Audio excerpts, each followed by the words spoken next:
तर तर सुरुवात नंतर दुसरा जो मुद्दा आहे तो म्हणजे विषय प्रवेशाचा. ज्यावेळेस तुम्ही उभं राहता लोकांच्या समोर, कुठे राहणार आहात उभे विहारामध्ये, कुठल्या सामाजिक प्लॅटफॉर्मवरती, त्यावेळेस तुम्हाला जो विषय दिलेला आहे तर त्या विषयाबद्दल सर्वप्रथम कुतूहल निर्माण करता आलं पाहिजे त्या लोकांच्या मध्ये. कुतूहल म्हणजे तुम्ही अशा पद्धतीने इंट्रोड्यूस करा त्या विषयाला की जेणेकरून लोकांना वाटलं पाहिजे, अरे यार, आज मला काहीतरी चांगलं बाबा या विषयातून मिळणार आहे ऐकण्यासाठी. आणि मग ती लोक त्यांचं अटेन्शन किंवा त्यांचं कान हे तुमच्याकडे देतात. हं. तर त्याला तो विषय प्रवेश म्हणता येईल. हं. तुम्हाला जो विषय दिलेला आहे त्याचं नाव सांगून डायरेक्ट तुम्ही सुरुवात जर केली, जसं ट्रेलर असतो ना, ट्रेलर, प्रत्येक सिनेमाचा एक ट्रेलर असतो पहा, त्यातले खूप चांगले चांगले पॉइंटच त्या ट्रेलर मध्ये दिलेले असतात. आणि मग तो ट्रेलर पाहून मग तुम्ही विचार करता, अरे यार हे पिक्चर तो देखना ही चाहिए. भले ते सलमान खानचा नवीन राधे आलेला आहे पिक्चर, पण बरेच त्याला जण लोक चांगला नाही असं म्हणतात. पण त्यांनी तो ट्रेलर असा केलेला आहे की जेणेकरून लोक बाबा तो सिनेमा पाहण्यासाठी उत्सुक असतात आणि पाहिल्यानंतर मात्र शिव्या घालतात. त्याच्याबद्दल शिव्या घालतात. पण ही कमाल झालेली आहे, त्या ट्रेलरची कमाल झालेली आहे. तसं तुम्ही विषयाच्या सुरुवातीला तुम्हाला तो चान्स आहे की ती ट्रेलर तुम्ही लोकांच्या समोर हे करा. ओके, प्रभावीपणे ट्रेलर करा. ओके, तर त्याला तो विषय प्रवेश राहील. कुतूहल वाटलं पाहिजे, हे काहीतरी मला वेगळं आज मला शिकायला मिळणार आहे. तिसरा जो विषय आहे तर तो म्हणजे त्या विषयातील तुमचं अध्ययन, त्या विषयाबद्दलचा अभ्यास. मग भले अभ्यास थोडा का असाना, पण ते पॉइंट्स तुम्ही तयार करा आणि त्या पॉइंट वरतीच तुम्ही फिक्स राहा. ज्याचा अभ्यास अजून करायचा आहे त्या विषयांना हाताळू नका. कारण उपस्थितांमध्ये काही जाणकार देखील बसलेले असतात, है की नाही. काही असेच हे पण बसलेले असतात की ते म्हणतील, अरे अरे क्या बोल रहा है ये, है की नाही. त्यामुळं हा, येस, आणि मग ते कुजबुज इकडे तिकडे त्यांची सुरू होते ती, है की नाही. तर त्यामुळे तुम्ही जेवढा अभ्यास, कोणी परिपूर्ण एवढं 100% अभ्यास कोणाचा नसतो. माझा देखील 100% नाही आहे, नाही का नाही.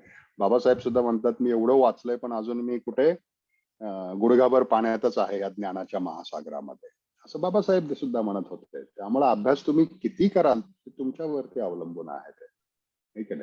पण अभ्यासाच्या या तिसऱ्या पॉइंट बद्दल, की जे पॉइंट आपण वाचलेले आहेत, ज्या पॉइंट बद्दल आपल्याला पक्का माहिती आहे, तेच पॉइंट आपण त्याच्यावरती विस्तृत करायचे. भले ते 15 मिनिटात झाले, काहीही हरकत नाही, पण ते पॉइंट तुम्ही पक्के केलेले असतात ते. ओके, हे त्या अभ्यासाच्या तिसऱ्या पॉइंट बद्दल आहे. चौथा जो पॉइंट आहे तर तो पॉइंट कोणता आहे? तो चौथा पॉइंट कॉन्फिडन्सचा पॉइंट आहे. कंटेंट नाही, एक सरलताचा पॉइंट राहिला. सरलता, साधेपणा, साधेपणा भाषेमधला. तर मी तुमचं सगळ्यांचं अभिनंदन करतो. सुधाताई असतील, विजय ओवाळ असतील, अंकुश दादा, संजयजी, तुम्ही अतिशय लोकांना समजेल उमजेल अशा भाषेमध्ये तुम्ही व्यक्त होत आहात. ही खूप चांगली क्वालिटी आहे जी भल्या भल्या लोकांमध्ये नसते. खूप पंडित असतो, शिकलेला असतो, त्यांच्यामध्ये अजिबात दिसून येत नाही. त्यांनी सुरू केलं की लोकांच्या डोक्यावरून जायला सुरुवात होतं. पण तुम्ही त्या साधेपणाने मांडतात. अजूनही त्याला आणखीन विकसित करा साधेपणाने, पण ती क्वालिटी कधी तुम्ही सोडू नका. ओके, आणि आत्मविश्वास जे आपण केलेला आहे ते आत्मविश्वासाने मांडा. आत्मविश्वास, ओके फाईन, नाही हा हे आहे मला समजलेला आहे, तो आत्मविश्वास दिसला पाहिजे. तुम्ही एखादं आडलं तर लगेच समोर अशी नोट्स वगैरे बनवून त्यात बघणं वगैरे नाहीये. म्हणजे कोणीतरी एक आहे जे,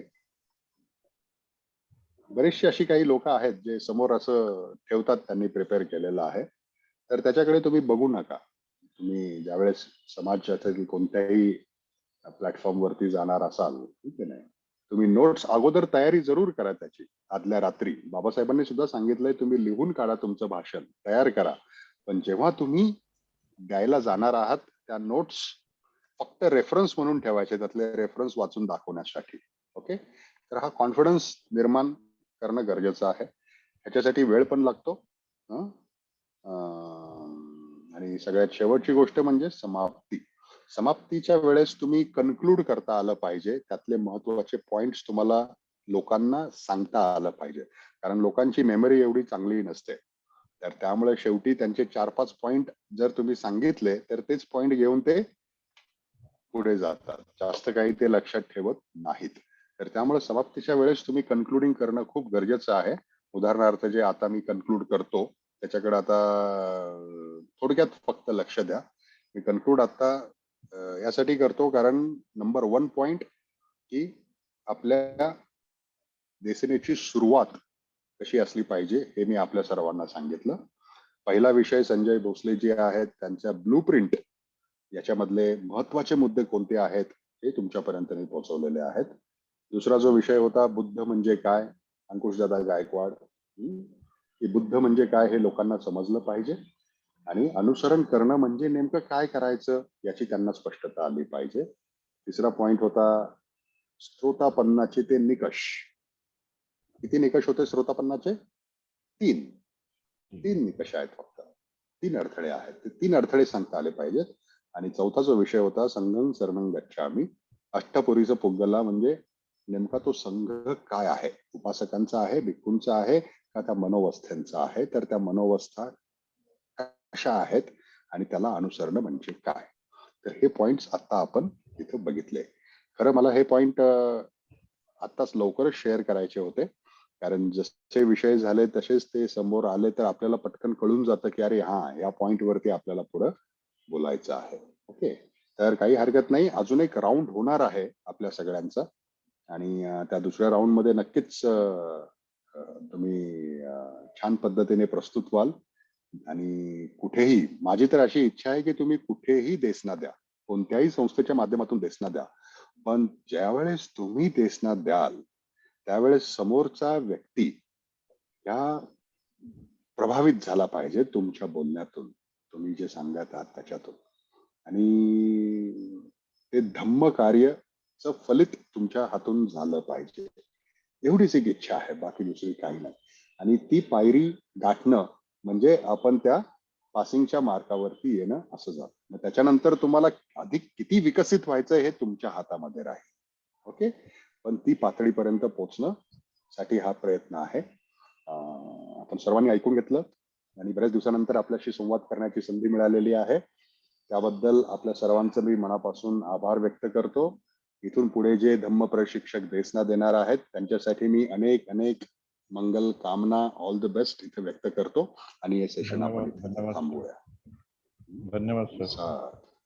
बहुत बहुत साधु सर. सर मैं एक क्वेश्चन धन्यवाद। पूछना चाह रही थी. हाँ जी, पूछिए। सर जैसे अपन और भी जगह जाते हैं वहाँ धम्म देसना देते हैं, जैसे अभी बुद्ध पूर्णिमा आ रही है तो अपन बुद्ध पूर्णिमा के दिन अगर अपन धम्म देसना दे रहे हैं तो उसमें भी शुरुआत सर ये सुखो बुद्धान उपादों से ही करना चाहिए क्या? आप ज्वाइन नहीं हुई थी अभी? मैं पिछले, आपका कुछ कंप्यूटर का प्रॉब्लम था ना? जी जी जी, फिर ये मोबाइल में तो इसमें भी ज्वाइन नहीं हो पा रही थी, अभी थोड़ी देर पहले ज्वाइन हो पाई हूँ, मैंने मैसेज लिखी हुई थी। अच्छा, तो मिस किया आपने। देखिए ये जो शुरुआत, तो बर्गे सर आपको इस कार्यक्रम की रिकॉर्डिंग आपको भेज देंगे, वो रिकॉर्डिंग आप दोबारा सुनिए। लेकिन शुरुआत जो है वो इस तरह से क्यों करनी चाहिए इसका एक्सप्लेनेशन मैंने ऑलरेडी दिया है। तो सुखो बुद्धान उपादो ये गाथा जो है बाबा साहब जी ने धम्म ग्रंथ के पहले पन्ने पर ही लिखी थी, पहले आवृत्ति के। तो उसके पीछे उनका एक उद्देश्य है।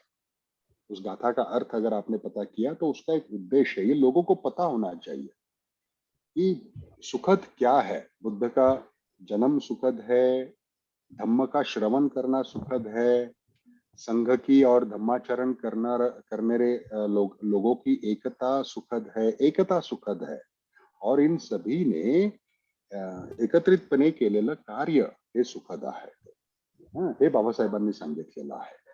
आणि मग या सगळ्या धम्म प्रचारकांमध्ये एक वाक्यता राहण्यासाठी ज्यावेळेस तुम्ही इंट्रोड्यूस करता तर त्याचा इम्पॅक्ट खूप मोठ्या प्रमाणात लोकांवरती होत असतो. तर ये जो शुरुआत बताई है मैंने, तो ये शुरुआत बहुत अच्छी है,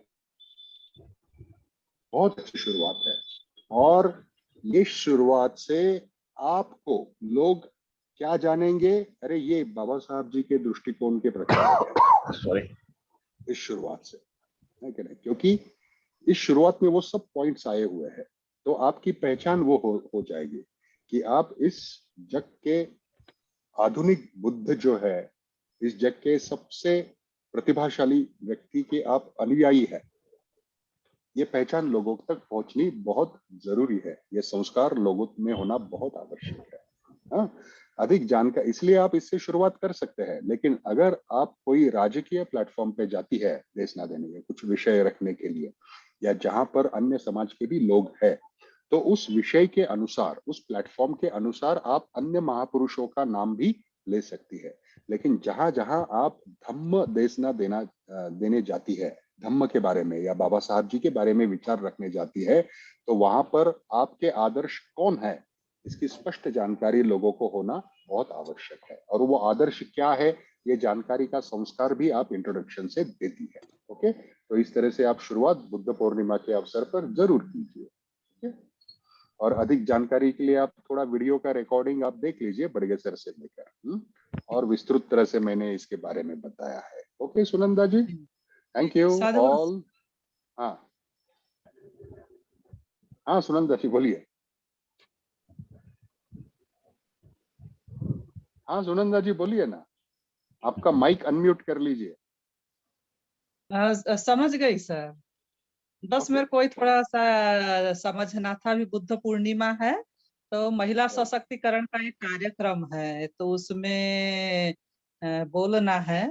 तो मैं वो सोच रही थी जरूर। कि आपसे पूछूं कि शुरुआत कैसे करूं, सुखो बुद्धानुपादों से करूं कि अपने आदर्शों को नमन से करूं, नहीं, ये सुखो जानना बुद्धान चाहती। उपादो, जी जी जी। जरूर अवश्य कीजिए।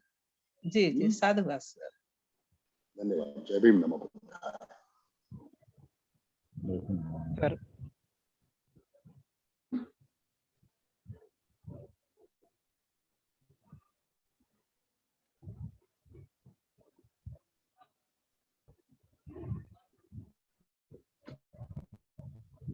बरं समारोप करायचं आहे का?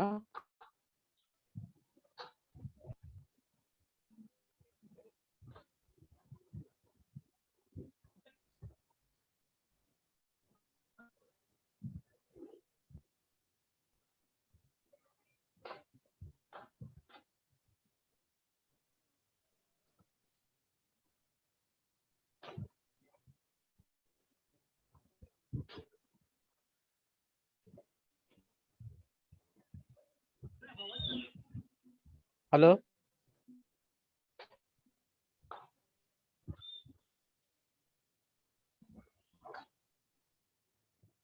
Hello Badge sir.